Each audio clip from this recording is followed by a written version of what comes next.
کہ یہ تو اسٹیبلشمنٹ جو ہے اس کی اجازت کے بغیر ناشتہ بھی نہیں کرتے. یہ جو کہا جا رہا تھا نا کہ جی آپ ان سے بات کر رہے ہیں، ادھر آپ جناب یہ فارم 47 والوں سے بات کر رہے تھے، ادھر آپ ان سے بات کرنے کی بات کرتے ہیں تو آپ کا موقف چینج ہو رہا ہے. انہوں نے کہا کہ ان کے پیچھے بھی اجازت نامہ جو ہے وہ تھا، تب انہوں نے بات کی، اور یہ ان کا کنڈکٹ جو ہے وہ واضح ہو گیا کہ جناب ان کی سوچ کیا ہے، ان کا ارادہ کیا ہے، ان کی اصلیت کیا ہے. یہ ان کا فیس جو ہے دنیا نے دیکھ لیا. ہم ملک کی خاطر بیٹھے، بے شک گولیاں چلائی گئیں، شہید ہیں، ہماری FIRs نہیں درج ہو رہی، ابھی بھی ہمارے لوگ جیلوں میں ہیں، لیکن ہم ملک کی خاطر بیٹھے. انہوں نے سمجھا کمزوری ان کے اندر ہے.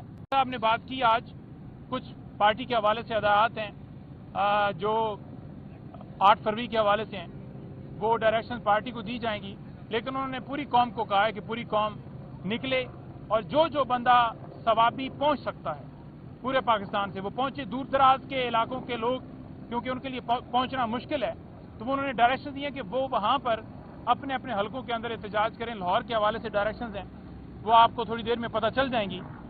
خان صاحب نے بات کی کہ لا الہ الا اللہ، یہ جو کلمہ ہے انسان کو غیرت دیتا ہے. خان صاحب نے بات کی کہ لا الہ الا اللہ، یہ جو کلمہ ہے انسان کو غیرت دیتا ہے، اور انسان کو جب اللہ تعالیٰ نے اشرف المخلوقات بنا کر بھیجا ہے تو پھر کس چیز کا خوف ہے.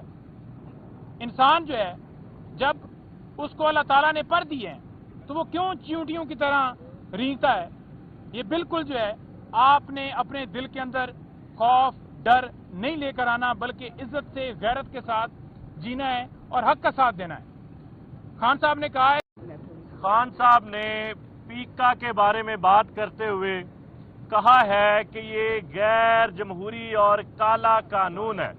پوری دنیا میں یہ اصول ہے کہ جب بھی ڈیفامیشن کے کیسز ہوتے ہیں تو اس پہ جرمانے عائد کیے جاتے ہیں، کبھی بھی کسی کو فوجداری سزا نہیں دی جاتی.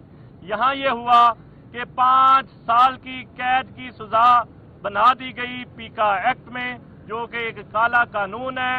UK میں 2009 میں انہوں نے جو سزا تھی وہ اپنے ملک میں ختم کر دی تھی. دنیا آگے جا رہی ہے، ہم پیچھے آ رہے ہیں. اس پہ عمران خان صاحب نے کہا کہ میں میڈیا والوں کے ساتھ ہوں.